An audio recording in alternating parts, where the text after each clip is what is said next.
Oh, yeah. See, we plan ahead. That way we don't do anything right now. Earl explained it to me.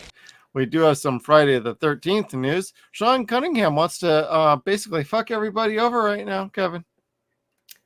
Again, that's like his weekly thing. I love how it's like I haven't had to change the poster much other than the placement. Like he's done something horrible, like consistently for the last 2 months almost. What did he do now? Well, it came out earlier this week on May 21st on Friday the 13th, franchise.com. Want to give a special shout out to them. They are a very honorable and respectable source. They tend to play both sides of the aisle when it comes to Friday the 13th news. So they're very pretty much down the middle and neutral. They basically give you, hey, what Sean Cunningham thinks, what, any of the issues have always been. I've always found them to be very on point and very knowledgeable of things that are going on. So they do their homework and everything seems to be on the up and up. But according to Sean Cunningham, in regards to the idea of a brand new Friday the 13th movie, the major obstacle holding back a new Friday 13th film is the reluctance of a movie studio to risk putting in money into a horror project that might not see a huge return on its investment in the post-pandemic world where movie watching habits are changing, especially for movies released in theaters. Studios like New Line, who own the distribution rights to the Friday the 13th movies, aren't necessarily willing to provide a substantial quote-unquote budget for a horror movie, at least not for the one they are reasonably certain will do well in theaters. A lot of feedback has been coming back on Twitch, Facebook, Twitter, Instagram, all over the place. When we hear quote unquote substantial budget for a Friday the 13th movie, anything more than probably $10 million is probably way too fucking much for this franchise. Most of the movies were made for like less than that. Some of them eventually would go over that budget by like a country fucking mile. But like these days, you talk about like Late Night with the Devil. You can make a movie on a budget and it will make money if it's a good movie.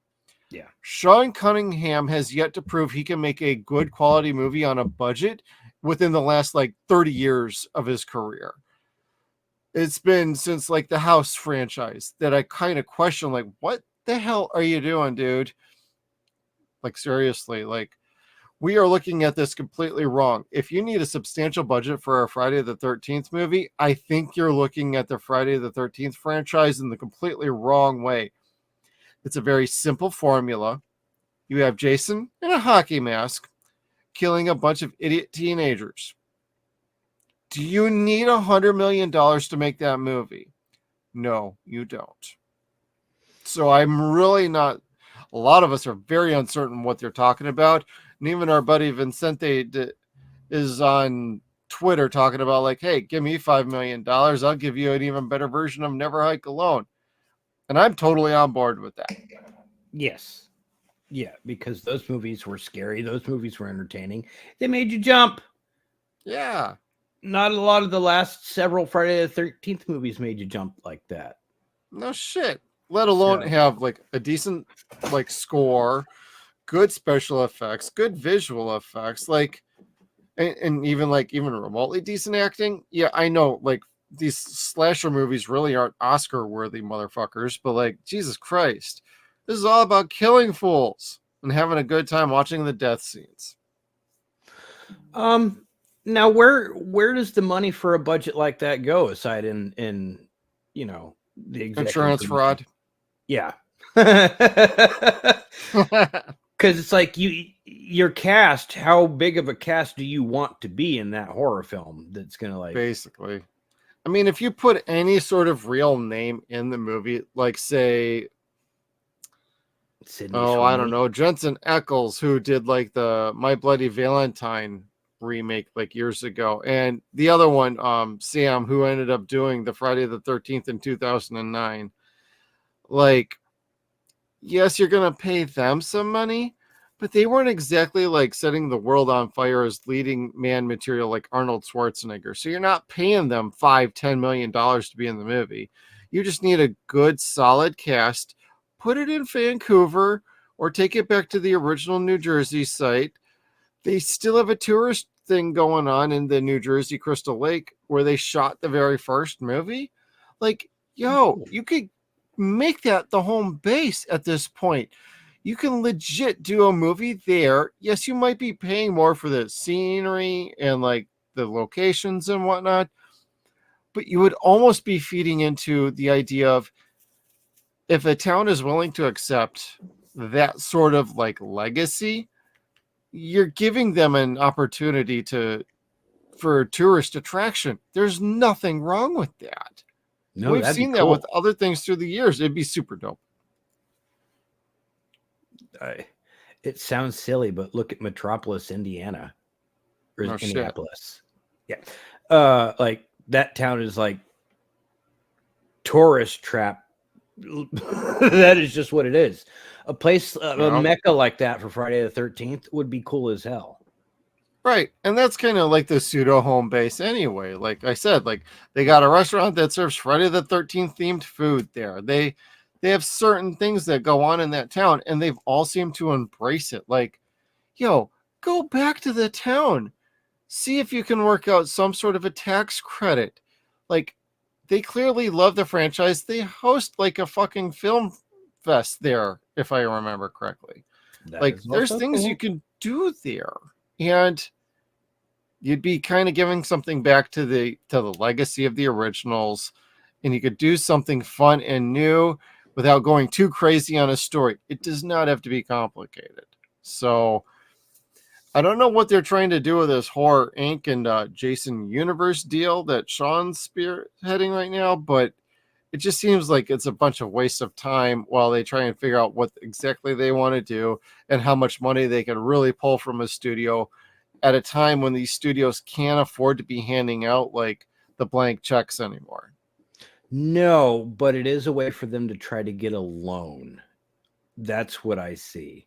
I know loan sharks that would not give them the terms that they want for that. Like if they could make their app look like it's going to make X amount of money with merchandising, Yep. or whatever the fuck else, AR entertainment, then, you know, they'll get a loan or a front for this money that they want. I don't think it's going to go that way. I think they just screwed over a bunch of people for no damn good reason and wasted a whole bunch of money doing it too. Yeah. And, you know, part of this article talks about like how much profit is New Line looking to make from a new film. And this is like also a New Line Warner Brothers overall parent company sort of deal.